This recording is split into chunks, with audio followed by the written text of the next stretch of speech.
लोकन्यूज मराठी, आवाज लोकशाहीचा। विटा शहरात आरोग्य सेवेचा विश्वासार्ह आधार आदिती मल्टी स्पेशालिटी हॉस्पिटल संचलित बंडगर हॉस्पिटल विटा, महात्मा फुले जन आरोग्य योजना, आयुष्यमान भारत व बांधकाम कामगार योजनेअंतर्गत शस्त्रक्रिया आणि उपचार पूर्णपणे मोफत, हाडांवरील सर्व प्रकारचे ऑपरेशन्स, वेदना निवारणासाठी ब्लॉक इंजेक्शन, डायलिसिस, मूतखड्यावरील सर्व प्रकारचे ऑपरेशन व उपचार, जनरल सर्जरी, अपेंडिक्स, हर्निया, मूळव्याधवरील ऑपरेशन व उपचार पूर्णपणे मोफत। सावरकर नगर, खानापूर रोड, विटा। संपर्क आपल्या स्क्रीनवर। जिल्ह्याचे पालकमंत्री आहेत त्यांना सांगू इच्छितो की आंबा चोरला म्हणून फाशी देण्याचं तुम्ही एक वक्तव्य केलं होतं, तर आज आम्ही ती फाशी दिली।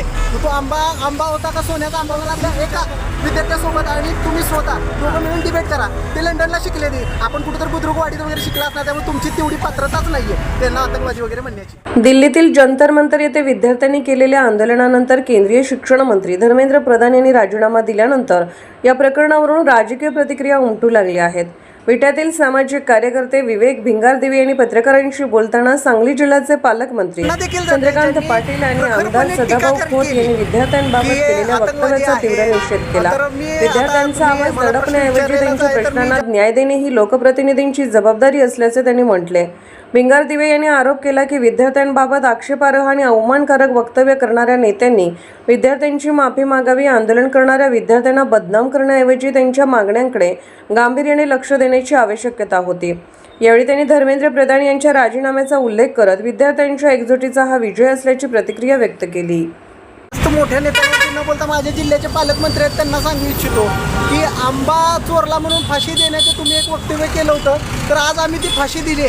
तो आंबा होता का सोन्याचा आंबा होता? तुम्हीच विचार करा। आणि इथून पुढं आपण एक सुशिक्षित आणि शिकलेल्या जिल्ह्याचे पालकमंत्री आहात याचं भान ठेवून वक्तव्य करा ही माझी आपल्या माध्यमातून त्यांना विनंती आहे। तर काय ते स्वतःच्या हॉटेलचं बिल देऊ शकले नाही, त्यामुळे त्यांची तेवढी पात्रता नाही की विद्यार्थ्यांना आतंकवादी वगैरे बोलण्याची। कारण कालही मी त्यांना विनंती केली, म्हणजे आवाहन केलं होतं, तुम्ही त्या आंदोलनातल्या एका विद्यार्थ्यासोबत आणि तुम्ही स्वतः दोघं मिळून डिबेट करा।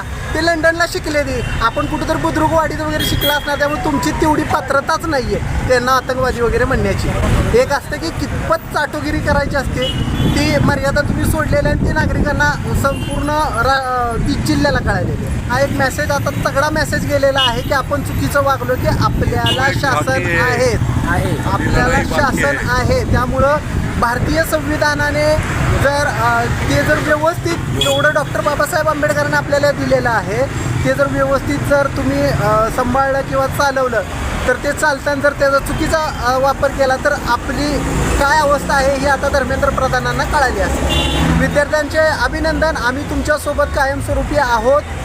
इथून पुढे महाराष्ट्रात जिल्ह्यात नव्हे, महाराष्ट्रात नव्हे, देशात असंच घडलं तर आपण सगळे पुन्हा एकत्रित येऊ आणि सगळ्यांना न्याय देऊ।